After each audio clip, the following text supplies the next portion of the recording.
I'm Melanie Johnson, along with my co-host Jen Foster. We are both 13-time best-selling authors. We've published over 2,500 books and made all of our authors #1 bestsellers. We own Elite Online Publishing.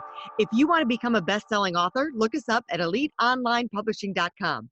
Now, welcome to the podcast that shares secrets from top industry experts that show you how to get lasting success and results.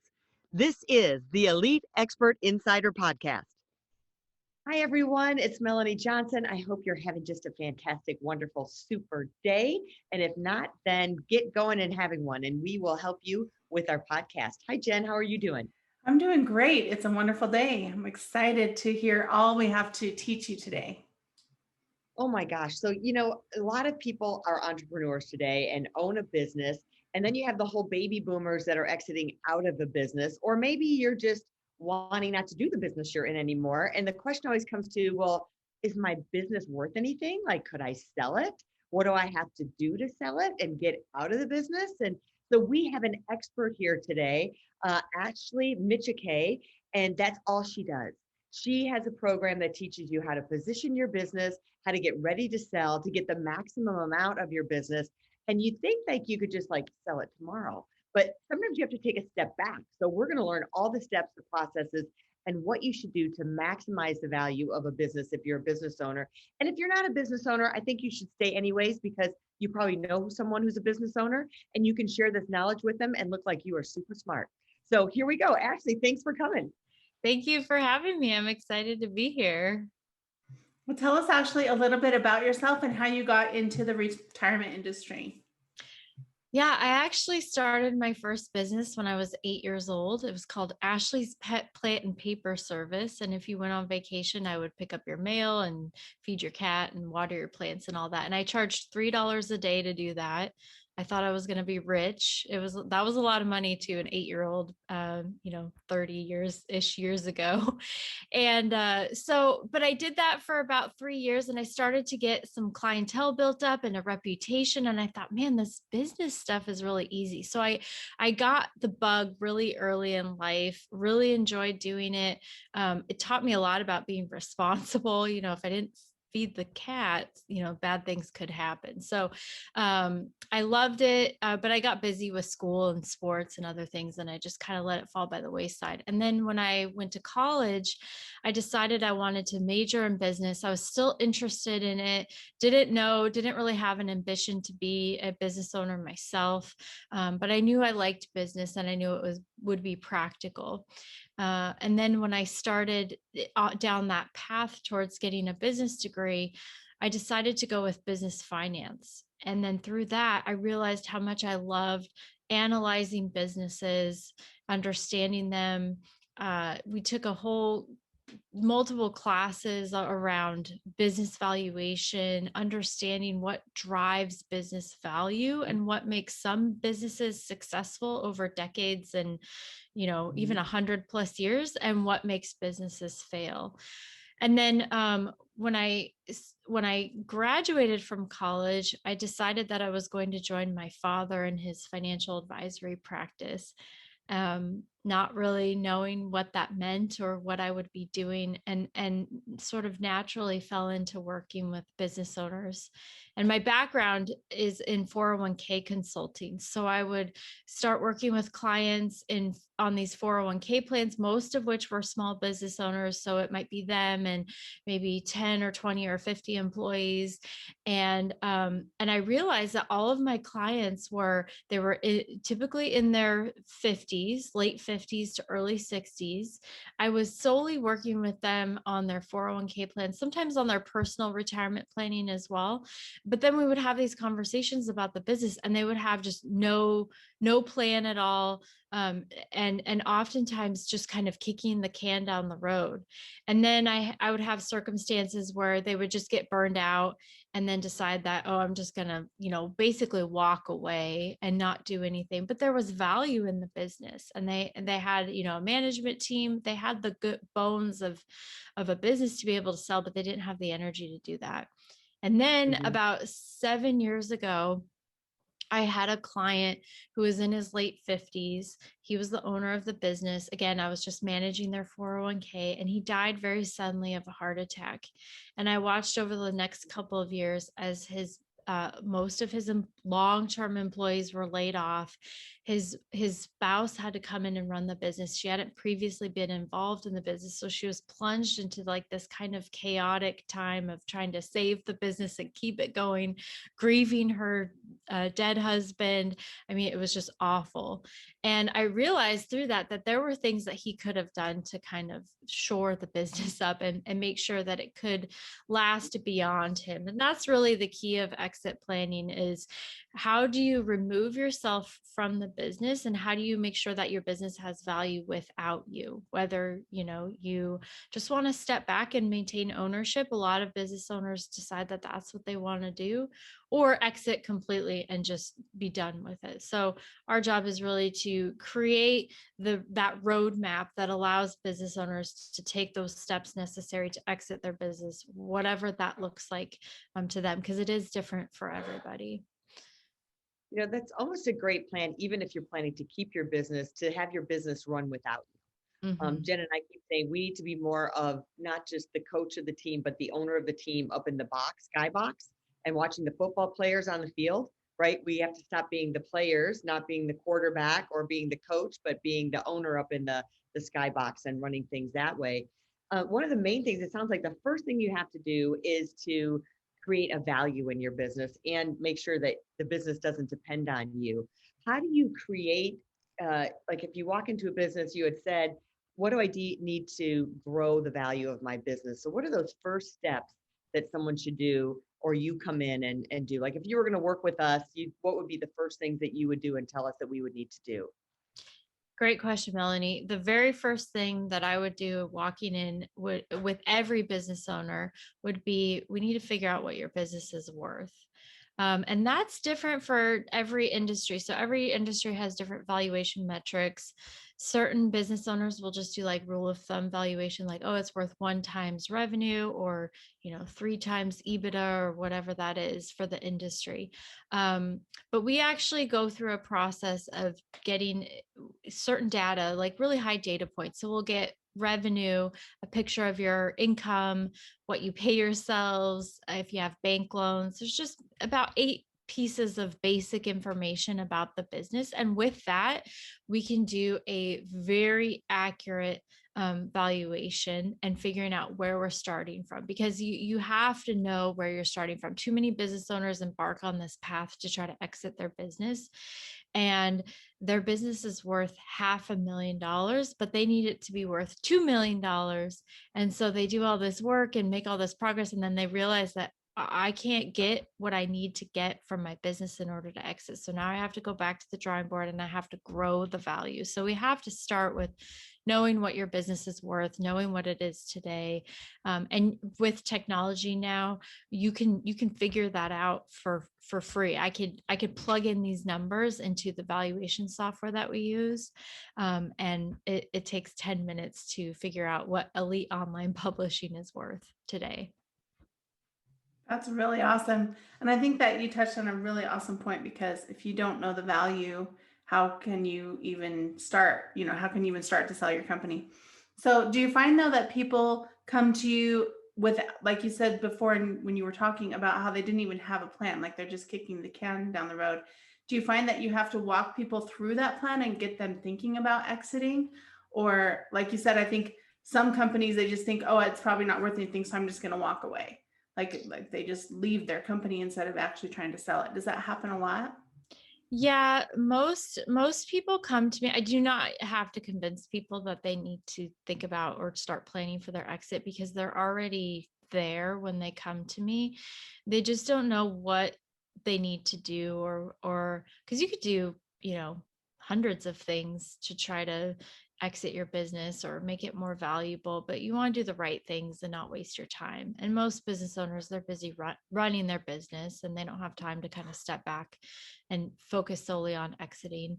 But yeah, so I think what ends up happening, and it's different for everyone. I have clients that they want to retire when they die. Like, I hope I can live till 90. I have a client who is a lawyer, and he wants to keep working. Like, his dream is to just die right in the middle of like writing up some legal document for something. Like, he's 90 years old and he's in his 60s now. So his plan is to just keep working, and he loves it. But I think most people are not like him. Most people, we have different priorities as we get older. So in my 20s, I actually didn't think that I was gonna want to have kids. I didn't really like kids that much. I ended up getting married at the age of 26, and a couple of years later, I had my first child. But I thought for a really long time, like, I'm not even sure that I want kids.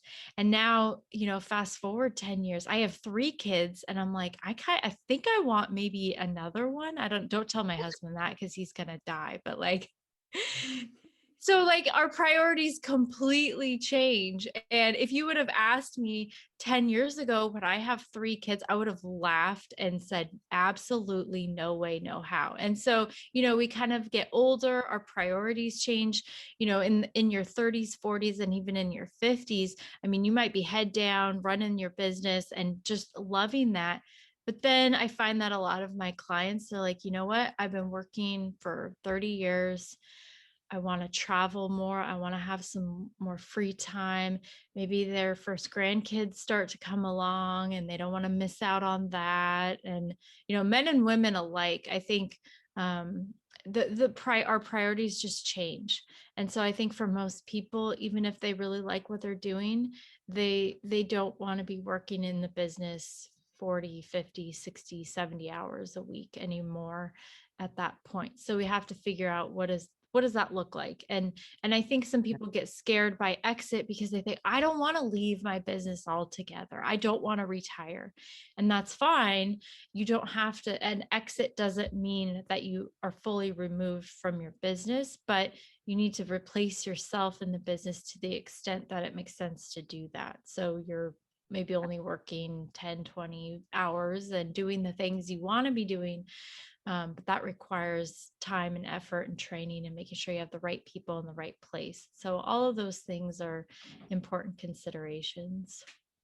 Yeah, you can cash out, I would imagine, like sell to someone, and part of the deal, how you structure it, is that you get to stay on in some capacity, even still earn a salary, and like you say, do the things that you love to do and design your life for that next chapter of it.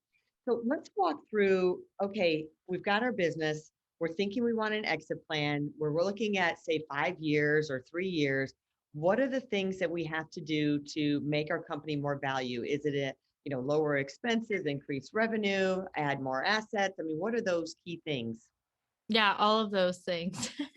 Yeah, so ideally, top line revenue and bottom line income are the primary drivers of value, no matter what industry you're in. So, whatever you can do to increase revenue and decrease expenses and make that profit margin larger is going to increase the value of the business pretty much across the board. Now, of course, for all your business owners listening, I would kind of roll your eyes at that, like, yeah, easier said than done. And it's a lot easier said than done, but it's industry specific too. So it's looking at opportunities and what exists. Where does it make sense to expand and grow? Some business owners are in an industry that is not growing. It's maybe you're in a dying industry. I had a client that was in an industry where pretty much everything in their industry was being outsourced to China. They were manufacturing, and there was no Mhm. way they could compete any longer. And so they were just kind of taking the business as far as they could with the intent of closing those doors someday because they just didn't see any opportunity. And that, unfortunately, may be the reality for certain businesses. And so sometimes there's always levers you can pull. Can you pull levers in the business to increase the value of the business that will result in you selling it for what you need? Or can you pull levers outside of the business? Like, maybe if, even though it's a dying industry or a slow growing industry, you still have decent cash flow. The business is still profitable. So what can you do to kind of increase the assets that you have? Maybe you're not putting everything back in the business, but maybe you're maximizing what you're saving in the 401k plan, or doing a profit sharing plan, or increasing the value of your retirement assets outside of the business. But increasing the value of the business, I mean, there's a lot of the standard recommendations out there would be like, where I usually start with clients is, do you have systems, processes, and procedures, or does everything live in your head? Most of the time, there's too much that lives in the head of you as the business owner or your employees.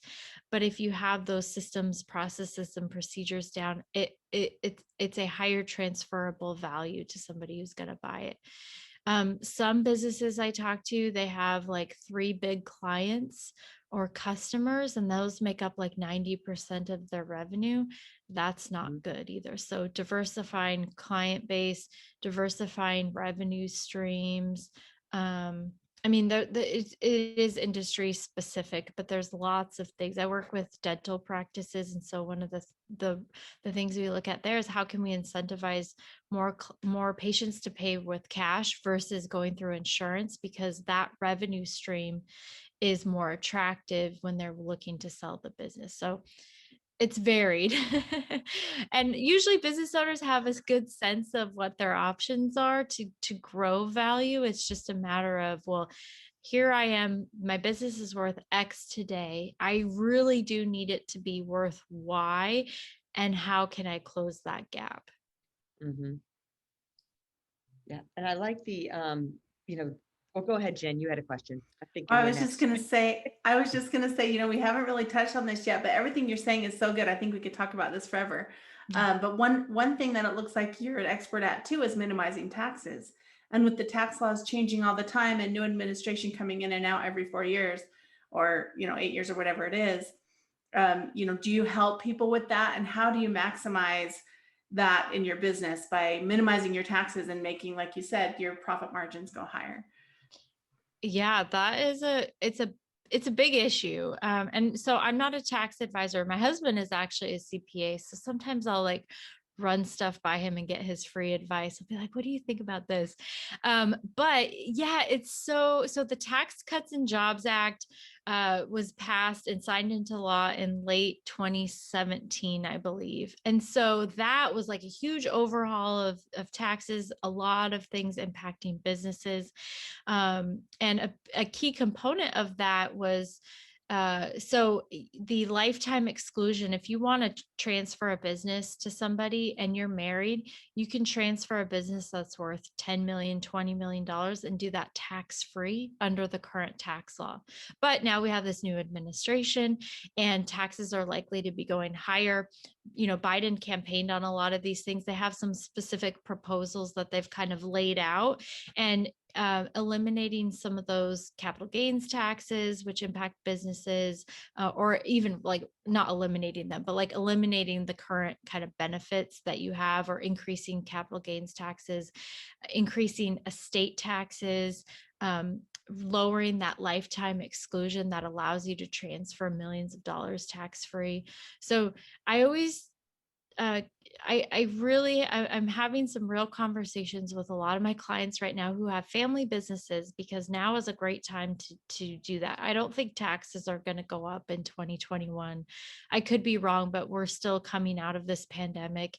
I don't think it's good PR for the Biden administration to raise taxes when we're still kind of in this recovery mode. But certainly when the economy is on more solid footing, I think then they'll look to implement some of the tax proposals. So now is the time, if you have a family business and you want to transfer and gift some of that business value to that next generation, and they're ready to handle the ownership, and you're ready to kind of give up some of that control and ownership, I would not wait to do that.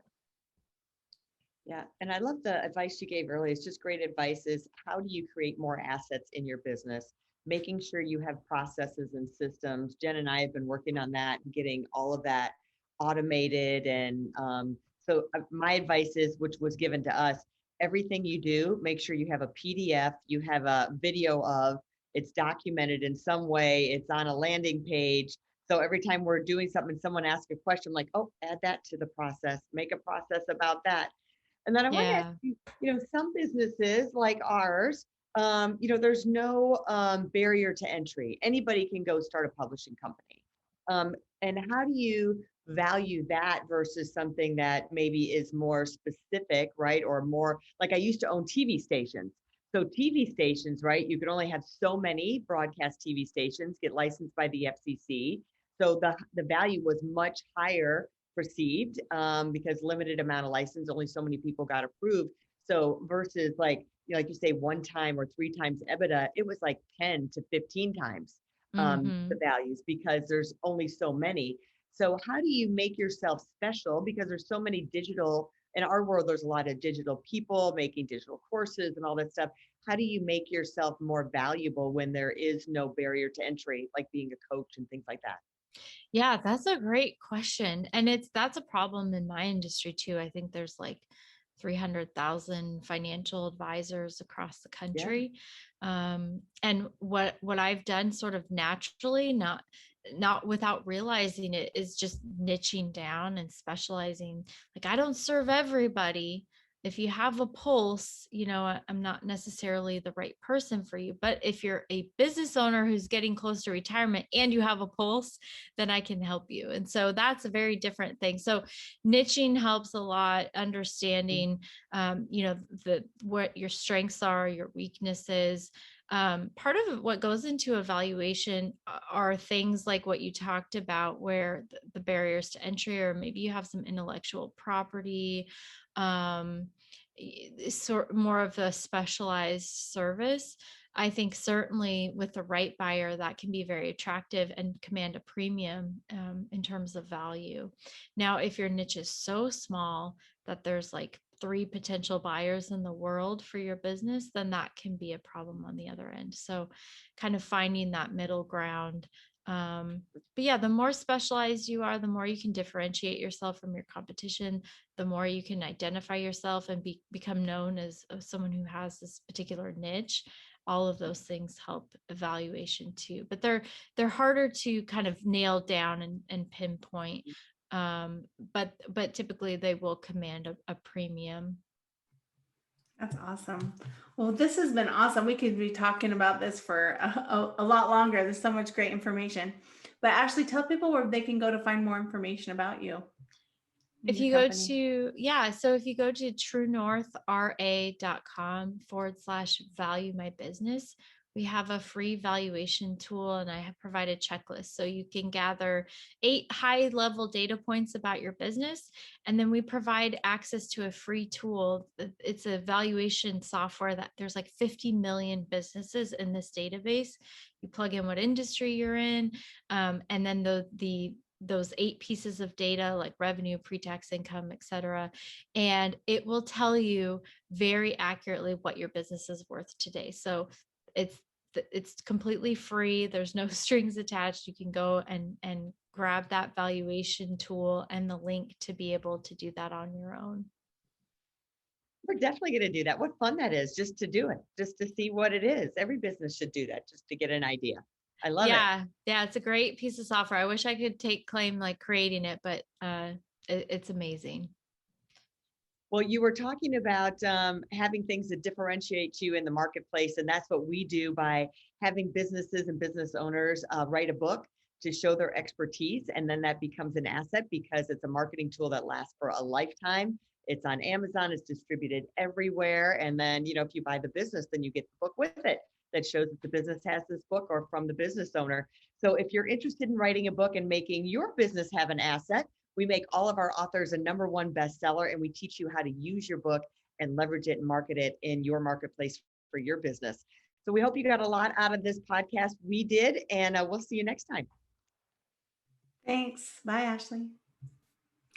Hey, are you looking to increase your revenue, build credibility, and elevate your brand?